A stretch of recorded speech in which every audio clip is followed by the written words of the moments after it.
I had always been an early riser.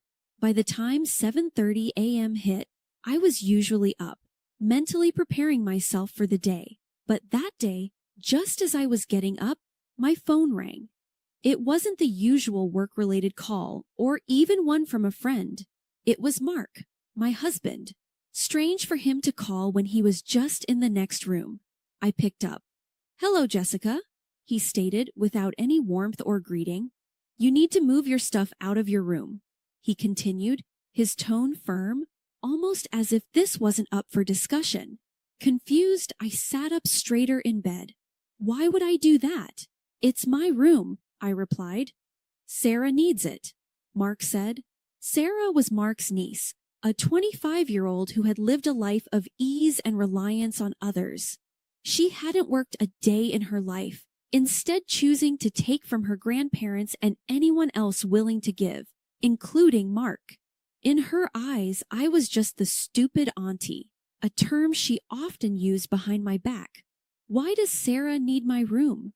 I tried to keep my voice steady, but it trembled with a mix of anger and disbelief. "She's moving in and she wants that room," Mark replied, his tone dismissive. "But that's where all my things are. Where am I supposed to go?" I could feel the sting of tears, but I held them back. "Just find another room or put them in storage. I don't know. Figure it out," Mark said. I was in shock. After everything I had done for this family, this is how he treated me. Our marriage wasn't perfect. In fact, we had been sleeping in separate rooms for a while now. But to be told to vacate my own space in my own home for a girl who had shown me nothing but disrespect was a new low. "Mark, I am not moving my things. That's final," I said firmly. There was a pause. "We'll see about that," Mark replied, and with that, he hung up, leaving me rattled. I sat there for a few moments, trying to process what just happened. Our relationship had its issues, yes, but this blatant disregard for me, for our life together, was something I had never expected. As the weight of the situation settled in, I knew one thing for sure. I couldn't let this stand. Whatever game Mark and Sarah were playing, I had to be ready for it. This was my home, my space, and I wasn't going to be pushed around any longer. I walked through the front door after a grueling day at work, hoping for a moment of peace. But instead, I found Mark and Sarah sitting in the living room, their faces grim. It was clear that my refusal to give up my room had set things into motion. Sarah looked me up and down with a smirk, her arrogance palpable. "So I heard you don't want to give up your room," she said, her voice dripping with mock surprise. "That's right," I responded, my tone firm. "I live here. Sarah, that room is mine," Mark interjected, trying to play peacemaker. "Jessica, can't you just move your stuff to the guest room?" he pleaded. "Why should I? Why does she get my room?" I replied, looking from him to Sarah, who sat smugly, enjoying every moment of my discomfort. "Because she's family and she needs it," Mark answered, a hint of irritation creeping into his voice. "I'm your wife, Mark. Or have you forgotten that? I'm family too," I snapped back. Sarah laughed, her voice high-pitched and mocking. "Come on, Auntie Jessica, it's just a room. You can't be that attached to it." I took a deep breath, trying to keep my composure. "It's not about the room, Sarah. It's about respect. You can't just come in and demand things as if you own the place," I said firmly. She rolled her eyes. "You're making a big deal out of nothing. All you have to do is move your stuff. Is that so hard?" Mark intervened, raising his hand as if to silence us. "Jessica, just move your stuff. This isn't worth the fight," he pleaded. I stared at him in disbelief. He was my husband. He should have been on my side. Instead, he was sitting with a niece who had repeatedly shown disdain for both him and me. I felt betrayed. "Mark, I won't be bullied into giving up my space. Not by you, not by her," I said, pointing at Sarah. "This is our home, and I deserve to be treated with respect." Sarah laughed again. "Respect? From what I've seen, you don't deserve any. I was taken aback by her audacity. Sarah, you might think you can walk over everyone, but not me. I won't be pushed around, I said with as much dignity as I could muster. Mark sighed, rubbing his temples as if the weight of the world was on his shoulders. This is getting us nowhere. Just move your stuff, Jessica, he said. I shook my head. No, I won't. The atmosphere in the room grew tense. The three of us locked in a standoff, each waiting for the other to blink. The only sound was the ticking of the clock on the wall. Finally, Sarah stood up, her face red with anger. Fine, keep your stupid room, but this isn't over, she spat, and with that, she stormed out, leaving me and Mark in an uncomfortable silence. I could tell this was only the beginning of our troubles. The next morning, as I prepared my morning coffee, my phone buzzed with a notification, a text message from an unknown number. I opened it, curious. You should have given me that room. You'll regret crossing me. It read. A cold shiver ran down my spine. I knew instantly who it was from. Sarah, I replied, trying to keep my cool. You don't scare me, Sarah. This is my house, and you can't dictate what happens here. Almost instantly, her reply came in. This isn't over, Auntie Jessica. You have no idea what I'm capable of. Just as I was trying to process this new threat, Mark walked into the kitchen. He looked tired, dark circles under his eyes. What's wrong? I asked, showing him the messages. He looked at the screen for a long moment. She's just upset. Don't let her get to you, he said. I frowned. This isn't just being upset, Mark. She's threatening me in our own home. He sighed. I'll talk to her. But you have to understand, she's had a tough life. Losing her parents at a young age wasn't easy. I interrupted him. That doesn't give her the right to behave this way. She's an adult, not a child. Mark looked away, clearly torn between supporting me and defending Sarah. I'll handle it, okay? But the conversation was far from over. That evening, as I was settling into my room, Sarah knocked on the door. I opened it, and she stood there, her posture defiant, eyes cold. Listen, Auntie Jessica, I don't know why you're making things difficult. Just give me the room, and all of this can be over, she said. I took a deep breath. I told you, Sarah, this is my room, my house. You can't come in here and make demands, I replied firmly. She smirked. Maybe not, but I can make life very difficult for you. I looked her straight in the eye. Is that a threat? Sarah leaned in, her voice a low whisper. Consider it a warning. And with that, she turned on her heel and walked away. Sleep didn't come easy that night. The weight of Sarah's warning pressed on me. What was she planning? What was she capable of? And why was Mark so blind to her manipulations? The only thing I knew for sure was that I had to be prepared. Whatever Sarah had in store, I wasn't going down without a fight. Days melded into weeks, and each day seemed grayer than the one before. The walls of the house felt suffocating, and Sarah's smug demeanor was a constant thorn in my side. From leaving unwashed dishes in the sink to borrowing items without asking, she seemed intent on testing my patience. But nothing could have prepared me for the horror that awaited me on one fateful evening. Returning home from work, I immediately sensed something was amiss.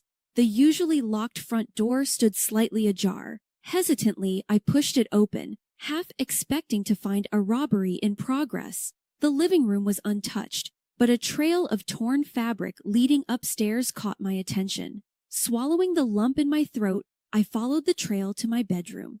The sight that greeted me was heart-wrenching. My clothes, years of curated outfits, gifts, and personal memories, all cut up and strewn carelessly around. The violation of my personal space was a feeling I couldn't describe. Jessica, what did you do? I heard Mark's voice behind me, dripping with accusation. What did I do? I turned, a mix of disbelief and anger. Your niece did this. Sarah appeared beside him, feigning innocence. Why would I ruin your things, Auntie Jessica? Maybe you did this for attention. Mark looked at me, his gaze colder than I'd ever seen. Did you do this, Jessica? Did you ruin your clothes to frame Sarah? My jaw dropped. You think I would destroy my own things, my cherished memories? Mark's voice grew harsher. Maybe you wanted a reason to kick Sarah out. My heart felt like it was shattering. The man I had once loved and confided in now looked at me like a stranger. I can't believe you'd think that of me, I whispered. Sarah smirked from behind Mark, enjoying every moment of my pain. Maybe you should have just given me the room. None of this would have happened. I backed away, tears streaming down my face. I thought we were a team, Mark. How could you choose her over me? Mark's face was impassive. Maybe if you'd been more understanding, none of this would have happened. You brought this on yourself, he said. The weight of his words was crushing. It was clear I had lost not only my clothes, but also my partner. The realization was devastating. That night, I packed a bag, knowing I couldn't stay in a house where I felt so alone and betrayed. I had lost the battle for the room, but the war for my dignity was just beginning. The weight of the past few weeks felt like 100 bricks pressing down on my chest.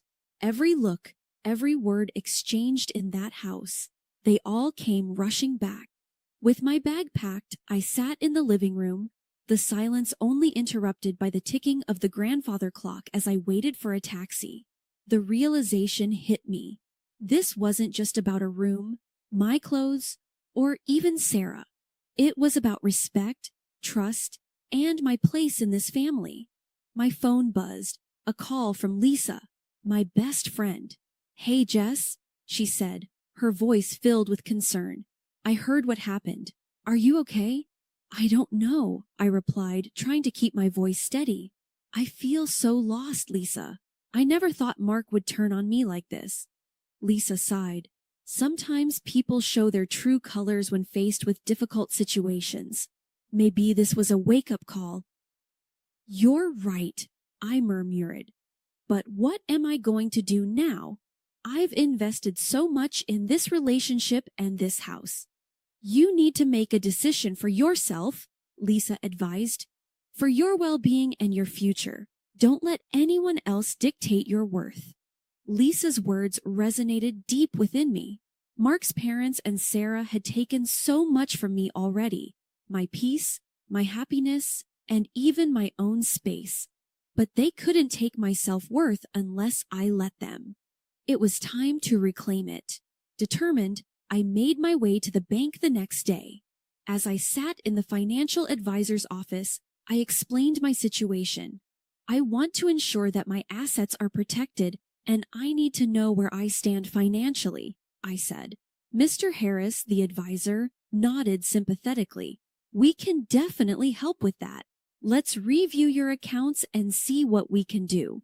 As we delved into my finances, it became evident that I was the primary contributor to most of our investments and accounts. Mrs. Thompson, it appears that you've been the major breadwinner here. If you decide to divorce, you have a strong case for a significant portion of these assets, Mr. Harris explained. Divorce. The word felt heavy, yet in a strange way, liberating. Could I really take that step?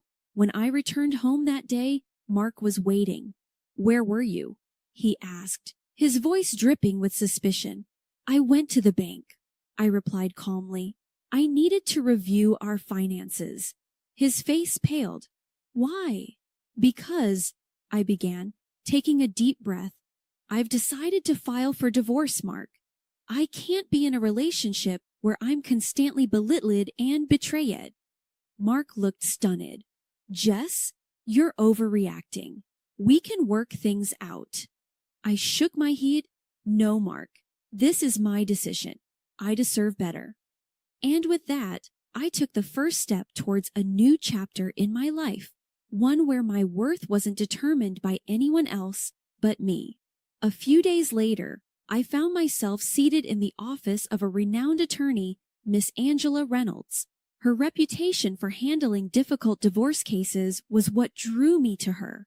As I relayed the events that led to my decision, Angela listened attentively. "It's clear that you've been through a lot," Angela commented, jotting down some notes. "I've handled cases like yours before, and I can tell you, standing up for yourself is the best decision you could make." "I just want what's fair," I replied, looking out the window at the bustling city below. "I've supported Mark and his family for so long. It's time for me to protect what's mine," I stated firmly. Angela nodded. "You have a strong case, Jessica, especially given that you've been the primary contributor to your shared assets." I hesitated, then added, "There's something else. I suspect Mark has been unfaithful." Angela looked up, her gaze sharp. "Do you have any proof?" "A private investigator," I began, taking out a folder with photos and notes. "I hired one months ago. The evidence is clear." Angela skimmed through the documents, her expression growing more serious with each page. "This changes things considerably. With evidence of infidelity, the court is likely to view the case in your favor." Relief washed over me, but there was a gnawing feeling at the pit of my stomach. I had to confront Mark with the truth. That evening, I returned home to find Mark in the living room, surrounded by old photo albums, memories of better times. "Jessica," he began, his voice shaky, "I've been thinking maybe we can work things out." I placed the folder on the coffee table, the photos facing up. Mark's face drained of color as he recognized the woman in the photos. "You've been cheating on me," I said calmly, my voice devoid of emotion. Mark's eyes darted between the photos and me. "Jessica, it's not what it looks like." "Save it," I cut him off. "I've known for months, Mark. I just wanted to see if you'd ever come clean." His shoulders slumped in defeat. "Why didn't you confront me sooner?" he asked. "I hoped you'd change," I replied. "But instead, you chose Sarah over me. You let her destroy our home, our trust." Tears streamed down Mark's face.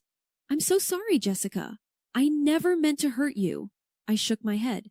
"Sorry doesn't change what you did, Mark. It's over."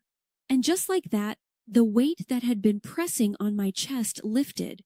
It was a painful revelation, but one that set me on a path to reclaiming my life.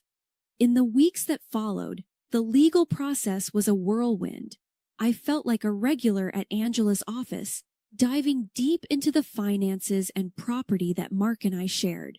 Mark's actions not only severed our emotional connection, but also jeopardized our shared assets.